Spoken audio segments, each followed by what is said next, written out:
నా మీద ఇంత దుర్మార్గమైన దాడి చేసి ఒక వికటాట్టహాసంగా నవ్వుకుంటున్నారు.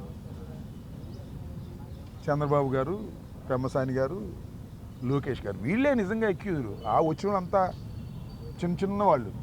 వాళ్ళ గురించి నేను మాట్లాడదలుచుకోవాలా. వాళ్ళ మీద యాక్షన్ లేదు. వాళ్ళకి రక్షణగా వచ్చేస్తుంది పోలీసు, నాకు మాత్రం రక్షణగా రాదు. నోరు పొరపాటున జారితే క్షమాపణ చెప్పిన వాడు ఎవడైనా ఈ రాష్ట్రంలో ఉన్నాడా? అంబటి రాంబాబు తప్ప. చెప్పంటున్నా నేను, అంబటి రాంబాబు తప్ప. నోరు జారితే ఆవేశంలో క్షమాపణ చెప్పినటువంటి వ్యక్తి చివరివాడు, మొదటివాడు అవుతాడు అంబటి రాంబాబు. నాకు జ్ఞానం ఉంది, నాకు ఏది తప్పో రైటో గ్రహించే శక్తి ఉంది. ఆ క్షణంలో గ్రహించలేకపోయాను, ఎమ్మటే వచ్చి చెప్పాను కదా. ఎవడైనా చెప్పారా పొలిటికల్గా? ఎంతమంది నోరు జారారు? ఎవడైనా చెప్పాడా? అంబటి రాంబాబు చెప్పాడు. అది నా యొక్క నైజం అని కూడా ఈ సందర్భంగా మనవి చేస్తున్నాను. అదే నా ధైర్యం, అదే నా నైజం, అదే నా ఫైర్ కూడా అని ఈ సందర్భంగా చెప్పలేదు. నా గురించి ఏమనుకుంటున్నారు చాలామంది అని నాకు అనుమానం. రాంబాబు పని అయిపోయింది అనుకునేవాడు ఉంటాడు ఒకడు, రాంబాబు అయిపోయాడు అనుకుంటాడు ఒకడు, రాంబాబు ధైర్యం కోల్పోయాడు అనుకుంటాడు.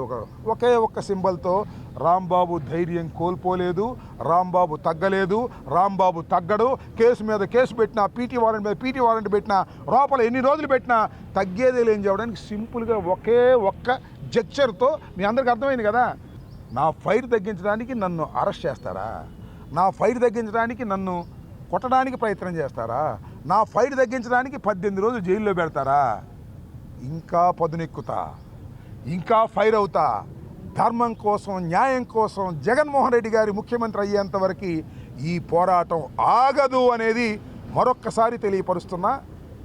చెప్పాగా, జైల్లో ఉన్నప్పుడు చెప్పా, తగ్గేదే లేదని. మా అధినేత తగ్గమండో పెరగమండో, అది ఆయన చట్ట ప్రకారం ఏం చేయాలో అది చేస్తాడు. మా అధినేత ఆశీస్సులు మాకు ఎప్పుడు ఉంటాయి.